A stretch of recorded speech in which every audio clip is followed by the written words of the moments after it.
A new video from the group Vote Vets warns about how Project 2025 would enable Donald Trump's worst instincts when it comes to his role as commander-in-chief. If one were to write a credible roadmap to transform our democracy into a dictatorship, this is what it would look like. And a big part of that is to turn the most effective, professional, and nonpartisan fighting machine that the world has ever seen into Trump's MAGA military force. Ready, willing, and able to deploy against our fellow citizens should Trump issue an illegal order. Joining me now is retired Army Major General Paul Eaton, senior advisor to Vote Vets. General Eaton, thank you so much for being here. We know from his history that Donald Trump asked Mark Esper, his defense secretary, whether he could shoot protesters in the legs or something after the George Floyd protests broke out. Trump told the U.S. general to just shoot protesters. That is a claim in a book previously. How much worse could it get with Project 2025 empowering him? Joy, thank you for having Vote Vets on tonight. Very much our honor to be here. So the moral compass of the United States Armed Forces is extraordinary. We work it very hard. We make sure that every young American comes in to be a great soldier, airman, Marine, sailor, and we send them back to American homes better than they came in. That moral compass is what Mr. Trump is attacking. And it's something that we work very hard to resist.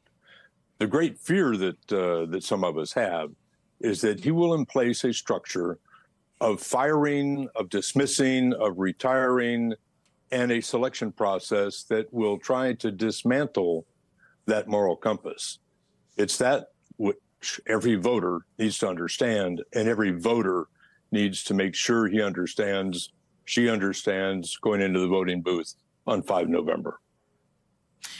He's talked about bringing Michael Flynn back in, General Michael Flynn, who was driven out partly because he pleaded guilty to lying to the FBI about talking to the Russians. He has pledged to allegiance to QAnon, and Donald Trump has said he'd bring his and him personally back in. With people like that in the military, again, in positions of power, can you envision Donald Trump deploying the United States military against American citizens and having the military actually harm U.S. citizens? Would they even do that? Joy, if you pick the right people, and over 100 retired generals and admirals signed a document that challenged the results of the last election and who challenged the nature of President Biden and his ability to serve. If you dig hard enough, and if you allow Mike Flynn to dig hard enough, he will find enough miscreants that were otherwise dismissed from service to positions of authority where they would be able to have a selection process that would frustrate that which we do so well, and that is create a chain of command that is beholden and subservient to the Constitution of the United States. That's where we are. We take an oath to support and defend the Constitution of the United States. But if you allow a president who wishes to dismiss the Constitution of the United States, that puts this whole system in great peril. And guys like Flynn, who managed to escape until very late in life, the deep look that would find him out, would be that kind of person to create this parallel system that would frustrate what we've worked so hard on in the past. Could you have imagined ever that you would be in a position of having to warn against a president of the United States, a commander-in-chief, turning the United States military against the American people and, ordering them to shoot protesters, to round people up and put them in concentration camps because they suspect they're undocumented? Could you have ever imagined that this would be a thing you'd have to warn against? Joy, a lot of people bring up the name Richard Nixon, and Richard Nixon made some mistakes.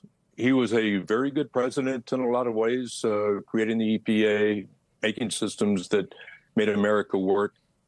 But Richard Nixon, at the end of the day, understood that he made mistakes, that he would have to walk out of the office of the President of the United States, and that he would be beholden to the Constitution of the United States.